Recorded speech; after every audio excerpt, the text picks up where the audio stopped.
According to the 2020 National Electrical Code, specifically Section 680.26, the service disconnecting means for a spa or hot tub must be located not more than 5 feet from the spa or hot tub.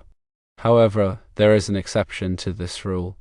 If a solid fence or other physical barrier is installed between the spa or hot tub and the service disconnecting means, the disconnect can be located up to 10 feet away. The primary purpose of this regulation is to ensure convenient and rapid disconnection of power to the spa or hot tub in case of an emergency or for maintenance purposes. The exception allows for flexibility in situations where a fence provides an additional layer of safety, preventing accidental contact with electrical components. The type of fence itself does not specifically matter as long as it serves as a solid physical barrier. The key requirement is that the fence effectively prevents unintended access to the disconnect by individuals using the spa. This barrier minimizes the risk of electrical shock or tampering. A solid fence generally implies a structure that is not easily penetrable, offering a degree of protection against accidental contact. Examples of suitable fences might include wooden fences, brick walls, or other similar structures that effectively separate the spa area from the disconnect location. The interpretation of what constitutes a solid fence is crucial. It's not necessarily about the material, but about its ability to act as a barrier. For instance, a chain link fence, while providing a visual barrier, might not be considered a solid fence in this context because it doesn't prevent someone from easily reaching through. It's important to consult with local electrical inspectors to ensure compliance with their specific interpretations of the code. The 5-foot rule generally applies when there is no intervening barrier. This requirement ensures that someone in or near the spot can quickly shut off the power in an emergency. The disconnect should be readily accessible and clearly labeled for easy identification. Common types of disconnects include circuit breakers or fuse disconnect switches housed in a weatherproof enclosure. The enclosure protects the disconnect from the elements and prevents unauthorized access. When planning the location of a spa or hot tub, it's essential to consider the placement of the service disconnect early in the process. This ensures compliance with the NEC and local electrical codes. Factors to consider include the layout of the yard, the location of existing electrical panels, and the presence of any potential obstructions. If a fence is planned, its location should be carefully coordinated with the placement of the disconnect. It's always advisable to consult with a qualified electrician to ensure that the installation meets all applicable requirements. An electrician can assess the specific site conditions and advise on the best location for the disconnect. They can also ensure that the disconnect is properly wired and grounded, providing a safe and reliable electrical connection for the spa. Proper grounding is crucial for preventing electrical shock hazards. The grounding system should be installed in accordance with the NEC and local electrical codes. This typically involves connecting the spa's metal components to a grounding electrode system, such as a ground rod or a metal water pipe. The size of the grounding conductor must be appropriate for the size of the circuit feeding the spa.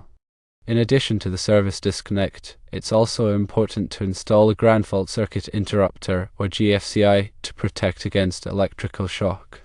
A GFCI is a device that detects small imbalances in the electrical current and quickly shuts off the power, preventing a potentially fatal shock. GFCIs are typically required for all electrical circuits serving spas and hot tubs.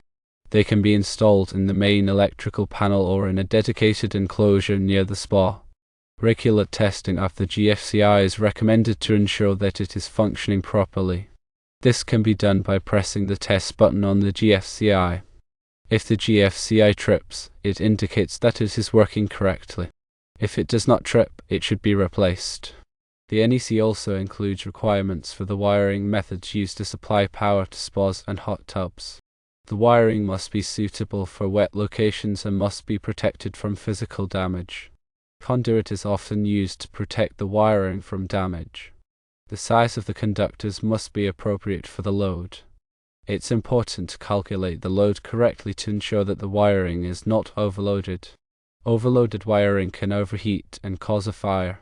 The voltage drop in the wiring must also be considered. Excessive voltage drop can cause the spa to operate inefficiently or not at all. The NEC provides guidelines for calculating voltage drop. The location of the spa or hot tub should also be considered when selecting the wiring method. If the spa is located near a swimming pool, additional precautions may be necessary to prevent electrical shock hazards. Bonding is another important safety measure. Bonding involves connecting all metal parts of the spa and its surrounding structures to a common grounding point. This helps to equalize the electrical potential and reduce the risk of electrical shock. The bonding conductors must be sized according to the NEC. The bonding connections must be secure and corrosion resistant.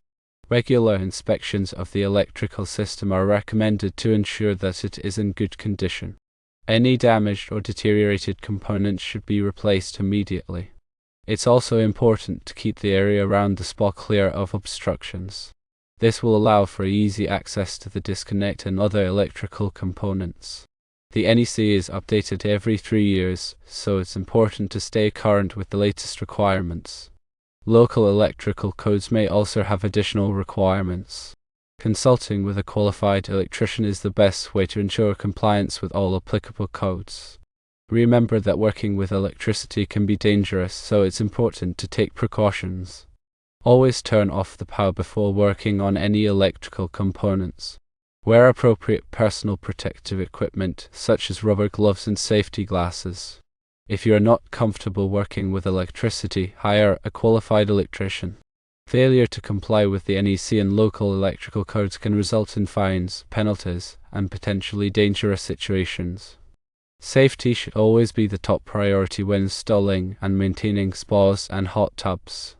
By following the guidelines outlined in the NEC and consulting with qualified professionals, you can ensure a safe and enjoyable spa experience. Specifically regarding the fence requirement, remember that the key is that it provides a solid physical barrier. This means that it should be difficult for someone to accidentally reach the disconnect while using the spa. The height of the fence is not explicitly specified in the NEC, but it should be high enough to prevent someone from easily reaching over it. The fence should also be securely installed and well maintained to ensure that it continues to function as an effective barrier. If the fence is damaged or deteriorated, it should be repaired or replaced promptly. The purpose of the fence is to provide an additional layer of safety, so it's important to ensure that it is in good condition. In summary, while the NEC generally requires the spa surface disconnect to be within 5 feet, the presence of a solid fence or other physical barrier allows for a distance of up to 10 feet. The type of fence is less critical than its ability to effectively prevent accidental contact. Always consult the latest NEC edition and local codes, and engage a qualified electrician for safe and compliant installations. This will help ensure the safety of yourself and others while enjoying your spa or hot tub. Finally, remember to clearly label the disconnect switch so that anyone can easily identify and operate it in an emergency. This is crucial for preventing accidents and ensuring a safe spa experience.